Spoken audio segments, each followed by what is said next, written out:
failure is not the opposite of success, it's a part of it. Right? Failure is not the opposite of success, it's a part of it. And the reason that I'm saying that is because when it says don't be pushed by your problems, problems are a part of the journey. Opposition are a part of the journey, right? Adversity is a part of the journey. Like, it's all a part of development and growth as a person. Failure is a part of the process. You have to fail to win. You have to lose your fear of failure. Well, let me tell you something. Don't be afraid of failing, because there's nothing wrong with failing. You have to fail in order to climb that ladder. There's no one that doesn't fail. Failure is a part of the process. People who never fail, never try. To fail. Here's my second point about failure. If you don't fail, you're not even trying. I'll say it again. If you don't fail, you're not even trying. My wife told me this great expression. To get something you never had, you have to do something you never did. You have to fail. You got to get it wrong to get it right. You learn nothing from winning. You only learn from your failures. And he looks back and decides that all those years he suffered, those were the best years of his life, because they made him who he was. All the years he was happy, total waste. Didn't learn a thing.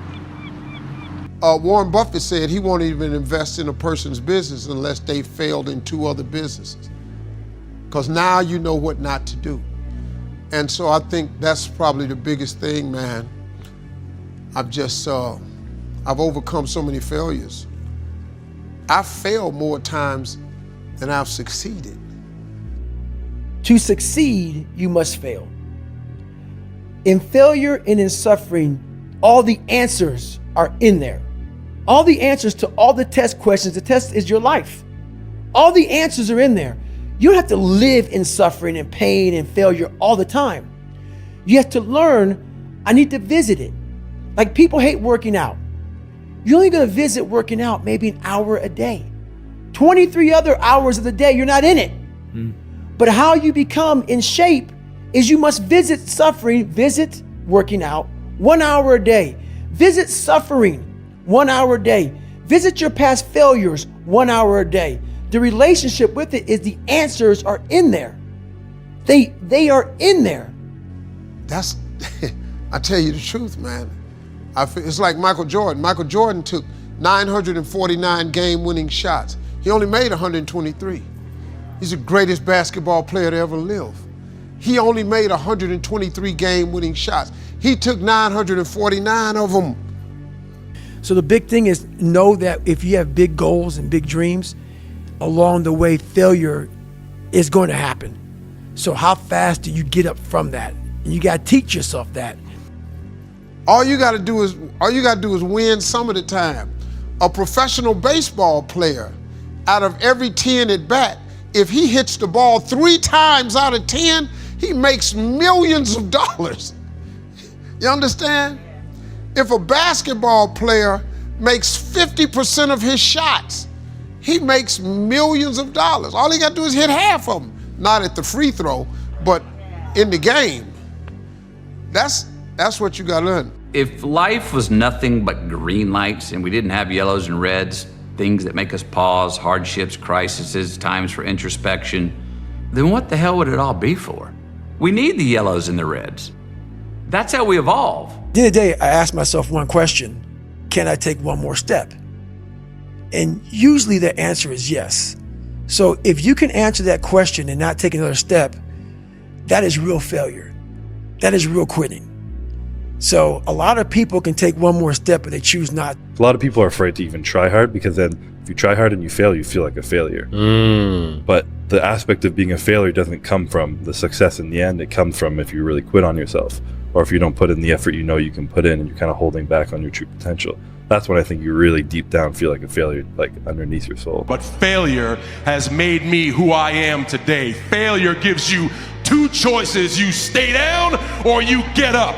Probably the other thing for me is, when I stopped living my life in probabilities and started living only in possibility. Probability is when somebody gives you a statistic, like they told me 1 in every 20,000 comedians will get on the Tonight Show. That was the odds. Understand what I'm saying here? It means that you can do what you put your mind to. And if you continue to put your mind to it, the game opens up new levels. And I went, cool. And the dude went, what do you mean cool? I said, I'm gonna get on the Tonight Show. He said, no, you didn't listen to me. He said, 1 in every 20,000 ever make it to the Tonight Show. Excuse me, you did say 1, didn't you? And you will achieve it, ultimately. I always felt like I could do anything. That's the main thing people are controlled by. Thoughts, their perception of themselves. They're slowed down by their perception of themselves. If you're taught you can't do anything, you won't do anything. I was taught I could do everything. That's the possibility of winning. That's the attitude you have to have about it. All you want to do is live in the possibility and ignore the probability. Probability simply means to me, probably ain't gonna happen. That's what that means to me. Possibility is, it can happen. You just gotta have that, man. You have to believe in yourself. You have to believe that it's possible because you can create your reality. The perception that you have of the world, if you think there's only scarcity, there's no opportunity, that's how you are going to interact with reality. If you think that there's abundance, if you think that there's opportunity, then these things will manifest themselves to you. You'll never have that kind of relationship in a world where you're always afraid to take the first step because all you see is every negative thing 10 miles down the road. You're gonna take the professor's side on Don't this? give me a line of shit, no. Look, I didn't want the job. It's not about the job. I don't care if you work for the government. But you can do anything you want. You are bound by nothing. What are you passionate about? What do you want? So you have to believe that you can, right? And the way that you believe and the way that you can get to that state, because a lot of people are like, you know, I have a lot of doubt. So do I. I have it all the time. Even if at these levels, right? You're doing 7-figure months. Dude, there's people doing 8-figure months. That's hard to fathom. That's hard to imagine. Yeah. But it's still possible. Yeah, of course. Is it difficult? Absolutely. But it's a mindset shift. People cap themselves. They look at somebody, and because their mind can't imagine it, they then start talking shit. He has to be doing this, or he has to be doing that. There has to be some trick. There has to be some potion. This is bullshit. No, it's because you cannot allow your mind to open up for the possibility of it can be done, which is why you being people are where they are today. Yeah. Because you've shackled your mind to have limits. That your mind is designed to help you get what you want. You just have to be willing to believe it's possible. You just do the work and you get there. The human mind, the human body, the human psyche is so pliable. You can literally become anyone and anything. Anything you want, you can get, period. And you gotta wake up and tell yourself that every single day. Look yourself in the mirror and tell yourself what you really want. You're the one. And when you realize that, well, I'm telling you, you're gonna be very powerful. Because you can control what you can control. The world is in your hands. And we're just waiting to see what you're gonna do with it. I think one of the hardest things to hear after you don't get your way is keep working. But it's also one of the only solutions to be successful. You're not gonna get your way most of the time in your life. Just keep working. Hard work pays off, no one tells you when. You'll never know the true feeling of accomplishment if you've never faced a setback. You'll never know the true meaning of confidence if you've never had to bounce back from anything. Just keep working. You're not getting what you want, keep working. You are getting what you want, keep working. What would you do if you weren't afraid? And I love thinking about that when I'm thinking about big life decisions. Like, what would I do if I weren't afraid? And it's usually like the big one, the bigger thing that I really want to do, but I'm afraid to do it. It's like, that's what I should do. Never fear a storm. Learn to dance in the rain. If you have to ask how to get motivated to go to the gym, you don't need to be going to the gym. You don't want it enough. When you're sick and tired of looking and feeling like shit, you'll show up, motherfucker. I'll see you there. Because you're going to look in the mirror and you're going to be like, fuck that.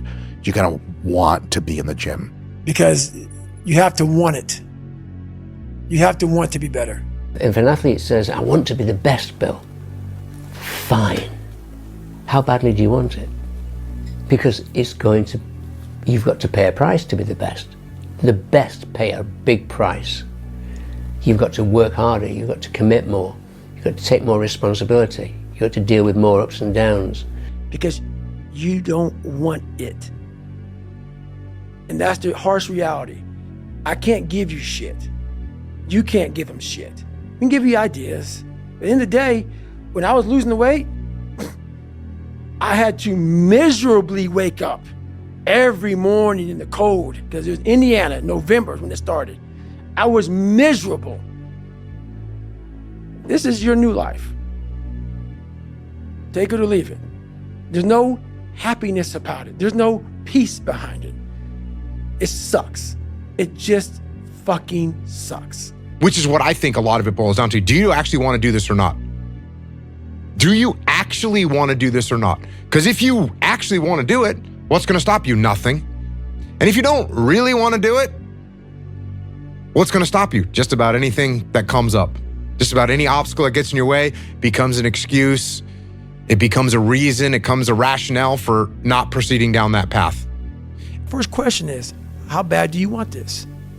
If it's as bad as you want to live or breathe or sleep, whatever the hell it may be, I can work with you. But a lot of people, most people don't want it that badly, which is why they always ask the question, man, how did you get to where you are? You know how to do it. You know exactly how to be you or how to be me. You don't want to do it. So I can't make you do it, and nor do I have the time or energy to force you into that place that I know you have to be to do it. That's what it takes. To do anything successfully in life, you've got to want it as bad as you want to breathe. Do you want to be on your deathbed knowing that you could, but you didn't?